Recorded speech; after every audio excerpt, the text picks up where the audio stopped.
The decision of EU Parliament is the first step for EU and its members to develop the mechanisms similar to those which United States and Canada has. Європейський парламент наголошує, що засудження дій Росії має відбуватися паралельно з переосмисленням оцінки радянських дій. Hello and welcome to Ukraine in Flames, a special project by Ukraine Media Center and NGO Euro-Atlantic Course. And I'm your host, Miroslava Yaremkiv. About 2 months ago, the European Parliament declared Russia to be a state sponsor of terrorism and a state that uses means of terrorism. Since the EU currently cannot officially designate states as sponsor of terrorism, Parliament called on the EU and its member states to put in place the proper legal framework and consider adding Russia to such a list. This would trigger a number of significant restrictive measures against Moscow and would have profound restrictive implications for EU relations with Russia.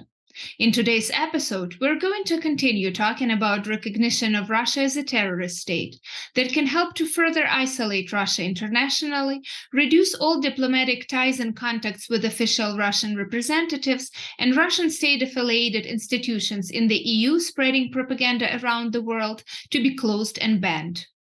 If you want to learn more about this subject, please continue watching this video and subscribe to our channel so you don't miss our videos in the future.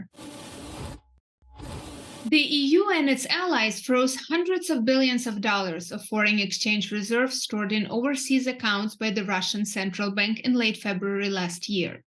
After the declaration of Russia as a state sponsor of terrorism, some EU officials started to discuss the idea of seizing these assets for use in rebuilding Ukraine's damaged infrastructure. Charles Michel, president of the European Council, has urged to push forward with talks on using almost $300 billion for reconstruction efforts, as he claims it's a question of justice and fairness, which has to be done in line with legal principles and careful coordination between allies. The official recognition by the European Parliament of Russia as a state sponsor of terrorism can help to create this precedent and speed up the development of new legislation in jurisdictions involved in freezing the assets. We're going to start with Anna Bukvych, deputy chair of the committee of the Ukrainian Bar Association on International Law and senior lawyer at Jeantet, Ukraine, who will talk more about what this cohesive and consistent European decision means for Ukraine and the system that could pave the way for Russians' persecution. On 23rd of November, EU Parliament adopted a resolution on the latest developments in Russia's brutal war of aggression against Ukraine. The Parliament highlighted the deliberate attacks and atrocities committed by Russian forces against civilians in Ukraine, the destruction of civilian infrastructure and other serious violations of international and humanitarian law amount to acts of terror and constitute war crimes.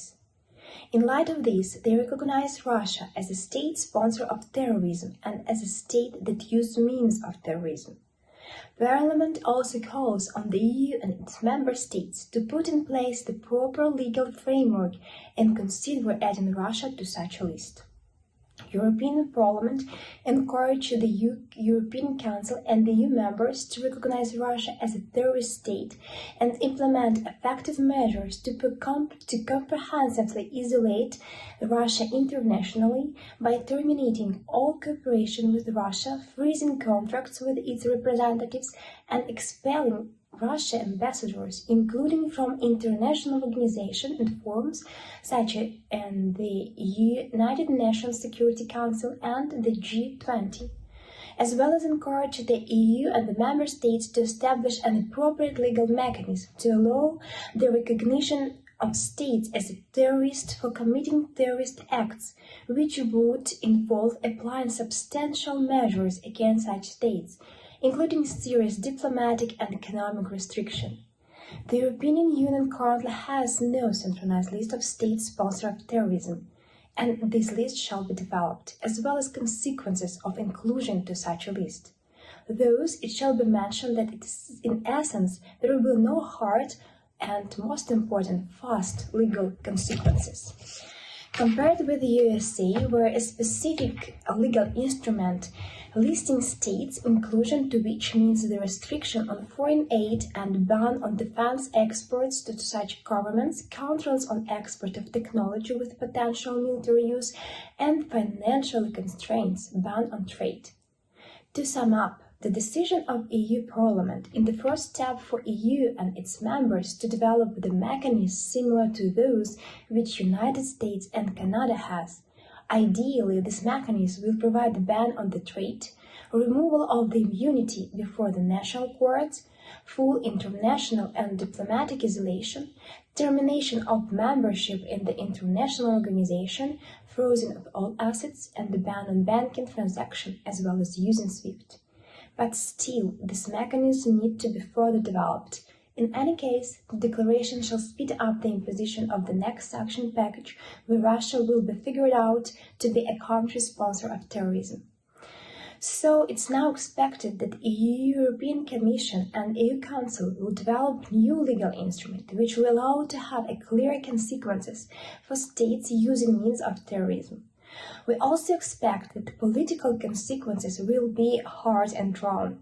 Besides a deep international isolation, the acceleration of the establishment of a international tribunal, which will prosecute the crimes committed by international criminals like Russia officials. On January 19th, the European Parliament approved a resolution urging the EU to push for a special international tribunal to judge Russian war crimes committed in Ukraine. This is an important precedent for the possibility of sentences Vladimir Putin, Alexander Lukashenko, and for all military and political leaders of these two countries to be held accountable for the crimes against Ukraine. Andrii Poleshko, SDM Partners Associate, will elaborate how this decision was made possible in the context of the EU's recognition of Russia as a terrorist state, and how this new Russian status will deprive Russia of part of its sovereign rights. На початку ж минулого року, після російської агресії, після повномасштабного вторгнення Росії, низка європейських країн, а згодом і Парламентська асамблея НАТО, Парламентська асамблея Ради Європи, визнали у свою чергу Росію також спонсором тероризму.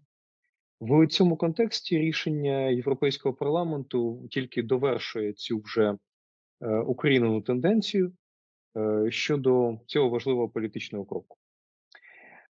В резолюції Європейський парламент використовує досить широку політичну рамку про осмислення і надання політичної оцінки певним подіям. Зокрема, дії Росії було охарактеризовано як державний тероризм, який охоплює не тільки військові злочини, а й атаки проти цивільної інфраструктури, насильство щодо цивільного населення, примусові депортації, використання терористичних організацій тощо.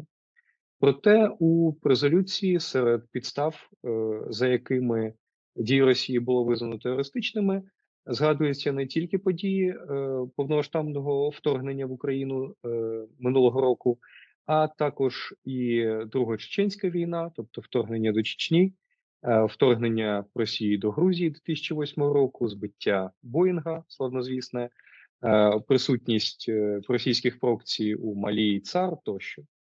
Крім того, Європейський парламент наголошує, що засудження дій Росії має відбуватися паралельно з переосмисленням оцінки радянських дій. Тобто ми бачимо не тільки територіальне розширення цієї політичної рамки, а і часове.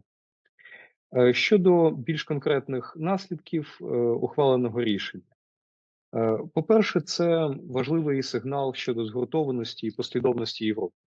Тобто дії на рівні Європейського парламенту, тобто представниками країн Європейського Союзу, було використано досить рішуче формулювання щодо державного тероризму, спонсора тероризму. Це рішення як таке має досить серйозно знизити шанси на будь-яке повернення до звичної дипломатичної рамки у стосунках з Росією. Тобто вести перемовини чи вважати країну, що визнана терористичним режимом, договороздатною або авторитетним дієвцем у міжнародних відносинах, стає набагато важче. Важливим і найбільш ґрунтовним, на мою точку зору, тут є те, що статус спонсора тероризму позбавляє Росію частину суверенних прав. Тобто, за замовчуванням, держава як суверен має цілковитий імунітет від судового переслідування або що.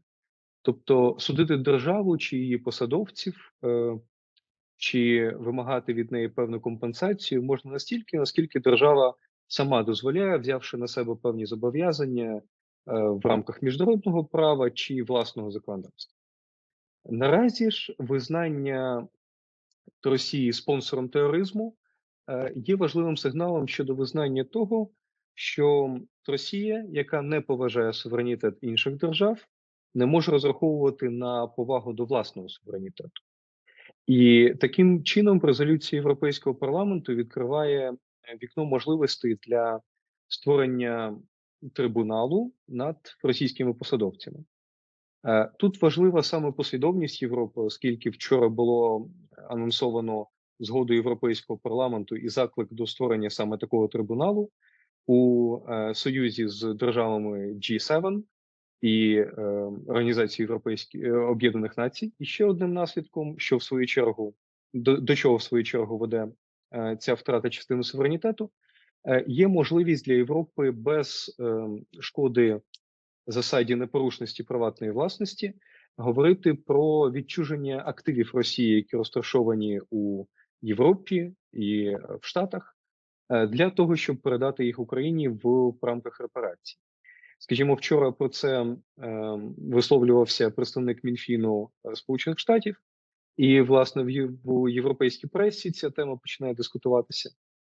Тобто ми маємо розуміти, що для Європи ця засада щодо непорушності приватної власності є настільки ґрунтовною, що досі не дозволяла провадити цю тему досить активно. І зараз, оскільки Росія позбавляється таким чином частини імунітету і частини суверенних прав, можна говорити про те, що ці кошти можуть бути перерозподілені і, зокрема, передані в Україні, що матиме значний вплив на відбудову нашої вітчизняної економіки і підвищення інвестиційної привабливості України.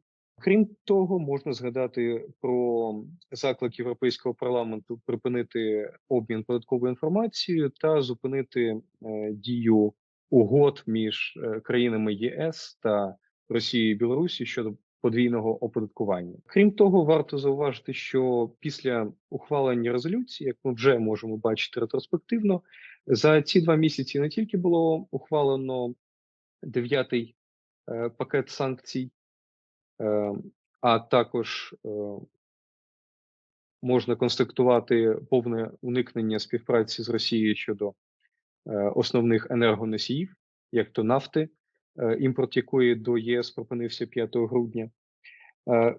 Крім цього, європейські держави почали більш ґрунтовно дискутувати можливість інвестицій до України. Це ми бачимо і в фінансуванні витрат державного бюджету на теперішній рік, так і виділення гранту 18 мільярдів євро, який було виділено на початку цього року, і збільшення фонду для забезпечення військових потреб України.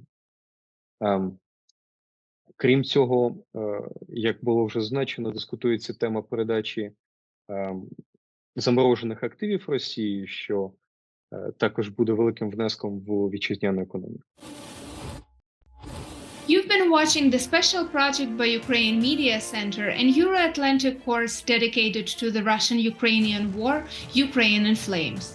In the description under this video, you can find information on how you can help Ukraine fight Russian aggression. If you find our work useful, please like and share this video. Slava Ukraini!